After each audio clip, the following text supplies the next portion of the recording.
This panel is really exciting. I'm really excited to be listening in on this because we're going to be talking about raising capital in private equity and operating businesses.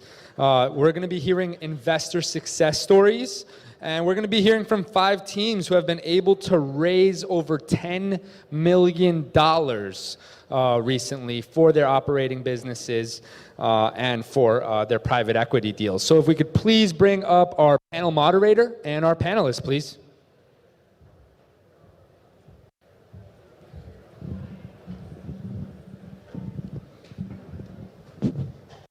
Fantastic. So once again, if those of you that are new members with us, if you haven't had a chance yet, make sure to reach out to Jennifer at familyoffices.com. She can get you set up with your online account, and she can also assist you with any other of our member benefits that you have access to, which also include getting the email addresses and contact details for investors that you've seen on our stage that you feel are relevant to your offering.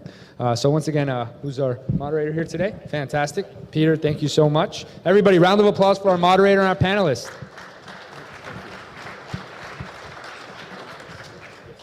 Hey, good morning. If we could have that round of applause when we're done, we'll be very happy.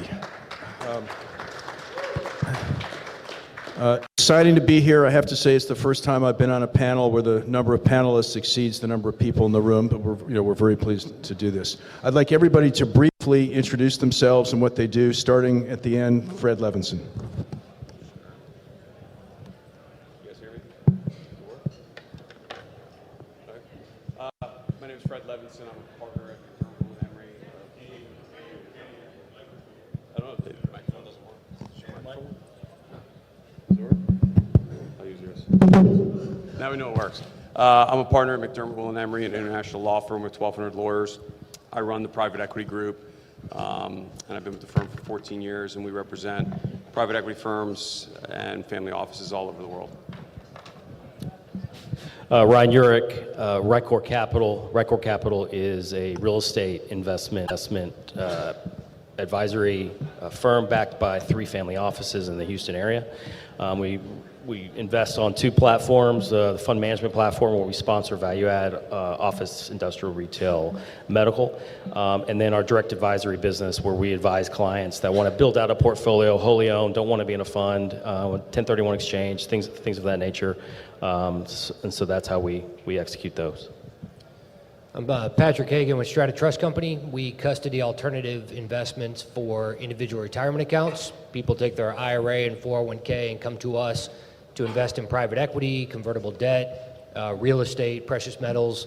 Basically what we do is we custody investments that are challenging to place with a brokerage firm. Most of the big box brokerage firms will hold publicly traded equities, but they won't hold private placements or anything that doesn't have a ticker symbol. So that's what we focus on.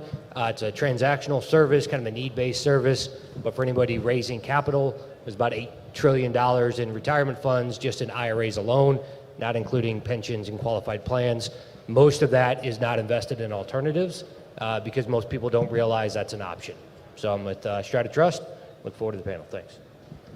Hey, my name is Tim Blair. I'm with a group called Shannon Walchek. We are a commercial real estate firm, and we buy stabilized assets in affluent neighborhoods.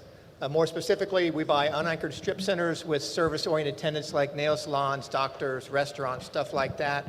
And we have found that when we buy these things in the right places, they just tend to stay full. It's affluence and density is our formula.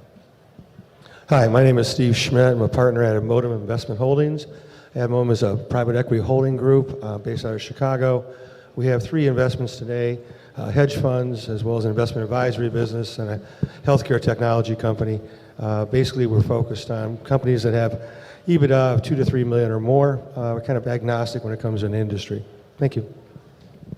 Hi, my name is Andres Sevilla. I funded and manage Paragon Property Investments. We buy commercial property, stabilize and sell that property to funds, insurance companies, private investors, and we have lately been getting into syndicating part of the stabilized properties to funds and private family office. Thank you. Hi, I'm Michael Scott, founder and CEO of Cannapreneur Partners, the exciting, explosive world of cannabis private investing. What we do as a holding company is we strategically partner with operational outliers, so specifically operators that are entrepreneurs in the cannabis space, and we invest our own dollars into the deals, and then we also bring our investor dollars in alongside. The investors are typically ultra-high net worth investors, family offices, private equity groups. They're looking to get into the space, and they're typically looking for advice getting into the space. Thank you, panel. My name is Peter Kaufman. I'm an investment banker, president and head of restructuring distressed M&A at Gordian Group in New York. We do three things for private equity firms and family offices. Number one, we have alternative investment opportunities, today mostly in life sciences and healthcare. Number two, we advise family offices and PE firms on how to acquire distressed assets as quickly and as cheaply as possible. And number three, even in the best of families and private equity and family offices, portfolio companies or investments hit a capital structure pothole. And when you spring a leak, it's nice to know the world's best plumber. We're the world's best plumber, primarily because we don't ever advise financial creditors, so we're the only ones that will give unconflicted advice about how to advise your troubled investments and slide value from creditors to shareholders. What's made the difference in your ability to raise the 10 million plus over the last year versus other funds or companies you've tried raising capital in the past? I'd like each of Ryan, Michael, and Andres to answer that. I'll go first. So Rycor, we started Rycor earlier this year and really just taking a pretty deep track record in investing in real estate. And really the approach we looked at is, how do you raise money the most efficient way? And through my experience, you tend to see investors have more of a herding mentality, right? They want to invest with people they know and trust, other families and whatnot. So our model is 3 family offices put up a majority of the equity in each of our deals, and then we go and raise LP equity for our value add opportunities. And really what this has done in the last 60, 90 days, we've closed on about $40 million worth of property, raised about $14 million of equity, financed the rest. Half of that came from the family offices I represent. The other half came from 25 LPs. And really that sales process was a 2 to 4 week process, because when you're going to someone saying, hey, we're raising 14 million, but day one, 7 million is already committed, the sales piece is a lot easier. And so I think again, going back to, people like to invest with other people, and then having 3 family offices kind of seed each deal has really been a great factor for us. I would say for us is tenacity. If you're going to raise money for a startup, I think in any industry, it's a marathon and not a sprint. And it's a challenge to raise capital, to get people to believe in a vision. And so the analogy I often use is if raising capital and launching a business in its first year is success, then in cannabis, trying to do the same thing is like trying to run that same marathon up a mountain in the ice, and a certain percentage of the demographic is going to judge you for running that marathon. So it's definitely challenging. So I think for us it was increased emotional intelligence, sheer tenacity, and accepting. And I think in cannabis, medical was what motivated us to get in, although we're on both sides of the space. And what I would say is just absolute tenacity. You have to expect and embrace the obstacles that will come with cannabis. Well, I think in order to raise funds, you have to believe 100% on the project. The project needs to be well explained. If you don't believe 100% on the project, if you don't have clear strategies on the project and you're not passionate about it, you should think twice about going and seeking funding. All right, next question is for Tim. Could you please tell everybody as clearly and specifically as you can, what types of deals, investment deals, funds you're looking to source by being here today? Yeah, we have a very defined kind of niche strategy. It's not all things for all people. It's not value add. It's not a hit and hope home run. It's a risk mitigation strategy around capital preservation, and it has its place in a portfolio. Nothing more, nothing less, but it has its place. And so what I have found is simply the ability to find the right equity and match it with what we've got going on. That has been the key, is just an understanding and a matching of expectations and our ability to deliver. Because at the core, it really is, it's a partnership.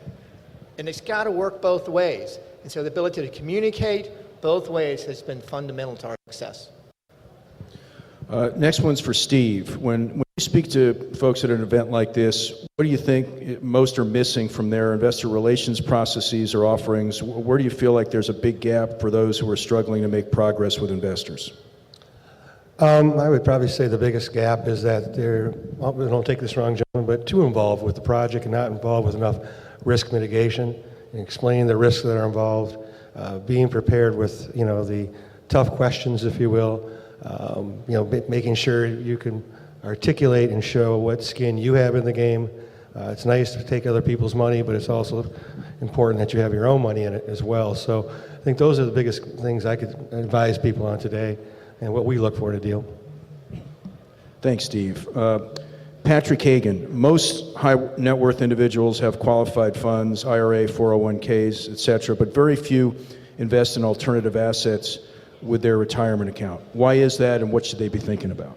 I think the biggest stumbling block is awareness. Most of the IRA custodians that exist are brokerage firms, and these firms are obviously high-powered firms with big marketing dollars, so they promote what they do, and most brokerage firms won't hold private equity or other alternative investments. So if you take like a Schwab or a Fidelity or a Vanguard, they won't hold this asset class, so they don't promote it, so people don't know it exists.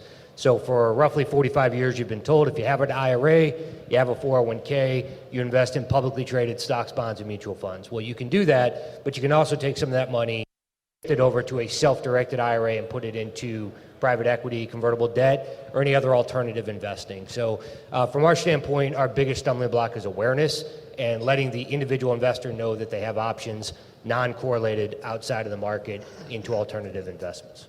Just to add to that comment, I find, it really is about awareness. A lot of investors will have dollars in IRA custodians, and they really don't, they can't access or invest dollars in cannabis, and 95% of the custodians out there, but it's one of the hottest investments up and coming right now. So I think knowing if your custodian has that availability is a nice feature for direct investments.